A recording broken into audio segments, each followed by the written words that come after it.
nomination. You want to speak on this? Yeah, go ahead and speak. Mr. Chairman, Aaron Wright has demonstrated he is not fit to serve in any role in the Department of Justice. He believes there are instances in which a public official may defy a court order that should concern every member of this committee on both sides of the table. As Senator Kennedy said to Mr. Wright during his hearing, quote, "Don't ever take the position you're not going to follow the order of a federal court, ever," close quote. I couldn't agree more. Failing to unequivocally commit to following federal court orders should disqualify any nominee before this committee. This is not only my concern. Mr. Wright's attempted to hide his disturbing views on many issues, deleting approximately 4,000 social media posts. Nothing was off limits in his social media posts that we uncovered. The venom and self-righteousness in his posts are fair warning of what he would bring to the Department of Justice. There was one episode involving the Olympic gymnast Simone Biles. I'm not going to go into it because he publicly apologized for what he said, but there are other things of concern. I will only speak of one. Before Derek Chauvin was convicted of murdering George Floyd, Mr. Wright wrote, and I quote, "No question in my mind," he wrote, "that Chauvin is not guilty." Really? Did he see the 9 minutes and 29-second video of Chauvin kneeling on Mr. Floyd's neck as he cried out for his mother? Can you ever forget the look in his eyes? Several Republican members of this committee rightfully... Senate Judiciary Committee, where lawmakers gathered to consider the confirmation of a nominee referred to here as Mr. Rice, possibly Mr. Wright, due to transcription inconsistencies, for the role of Assistant Attorney General in the Office of Legal Policy within the Department of Justice, DOJ. This hearing, like many in recent years, served not only as a vetting of the nominee's qualifications and character, but also as a broader stage for ideological clashes between the two major political parties. At stake is more than just one individual's appointment. The Assistant Attorney General for Legal Policy plays a crucial role in shaping DOJ strategy, advising on legislation, and influencing the direction of American justice on key legal and constitutional issues. Therefore, the position naturally attracts significant scrutiny, especially in a political climate already marked by polarization, distrust, and competing narratives about the role and independence of the justice system. There was one episode involving the Olympic gymnast Simone Biles. I am not going to go into it because he publicly apologized for what he said, but there are other things of concern. I will only speak of one. Before Derek Chauvin was convicted of murdering George Floyd, Mr. Wright wrote, and I quote, "No question in my mind," he wrote, "that Chauvin is not guilty." Really? Did he see the 9 minutes and 29-second video of Chauvin kneeling on Mr. Floyd's neck as he cried out for his mother? Can you ever forget the look in his eyes? Several Republican members of this committee rightfully spoke out against this heinous crime. After Chauvin was convicted, Mr. Wright called the jury decision, quote, "a bogus guilty verdict," close quote. Mr. Wright's disrespect for the finality of court orders is matched by his disrespect for the finality of a jury verdict. He's unfit to lead the Office of Legal Policy, and I urge my colleagues to oppose him. Mr. Chairman. Who's calling? Mr. Chairman.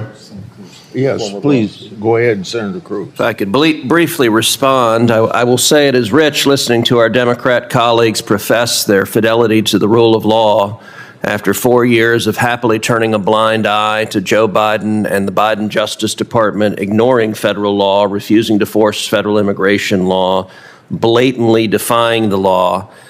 And ironically, the litany of false charges that the senator from Illinois just directed at Mr. Wright is really striking, but their favorite talking point is that he will defy federal court orders. Now, he's been a practicing lawyer for many years. He's never defied a federal court order, but I'll tell you who has: Joe Biden. And in fact, let's read what Joe Biden said in his tweet. Here's what Joe Biden said, quote, "The Supreme Court tried to block me from relieving student debt, but they didn't stop me. I've relieved student debt for over 5 million Americans. I'm going to keep going."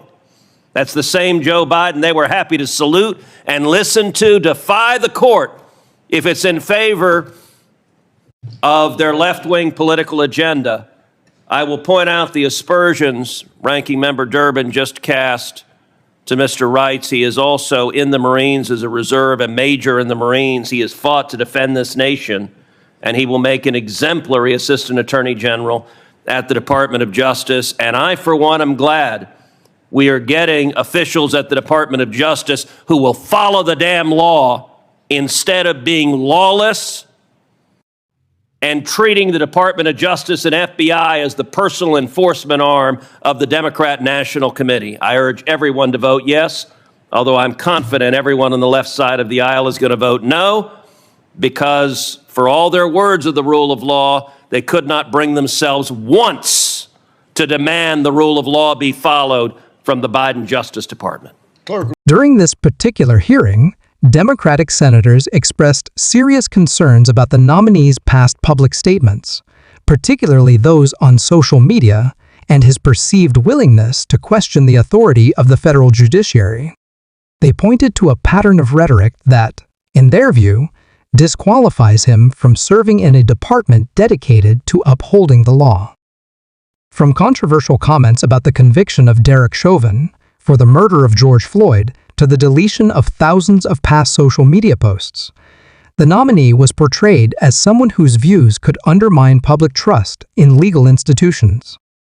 On the other side, Republican senators, including Senator Ted Cruz, rose to defend the nominee's character, legal credentials, and military service. They accused their Democratic colleagues of hypocrisy, pointing to actions by the Biden administration, such as its decision to proceed with student loan forgiveness in defiance of a Supreme Court ruling, as evidence that Democrats only support the rule of law when it aligns with their political agenda. In their eyes, the nominee is being unfairly targeted for holding conservative views and for daring to question prevailing progressive narratives. What unfolds in the transcript is a vivid example of how judicial nominations have become battlegrounds for deeper national debates over the rule of law, accountability, and the politicization of the Department of Justice.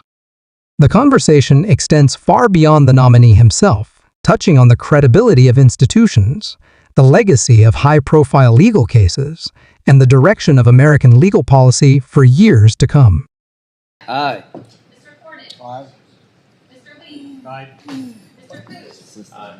Mr. Hawley. Aye. Mr. Tillis. Aye. Mr. Kennedy. Aye. Mrs. Blackburn.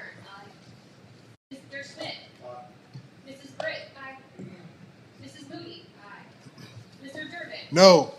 Mr. Whitehouse. No. Ms. Klobuchar. No. Mr. Coons. No by proxy. Mr. Blumenthal. No. Ms. Hirono. No. Mr. Booker. No by proxy. Mr. Padilla. No. Mr. Welch. No. Mr. Schiff. No. Chairman Grassley. Aye. On this vote, the ayes are 12, the nays are 10. The nomination will be favorably reported. The committee is adjourned. Mr. Chairman.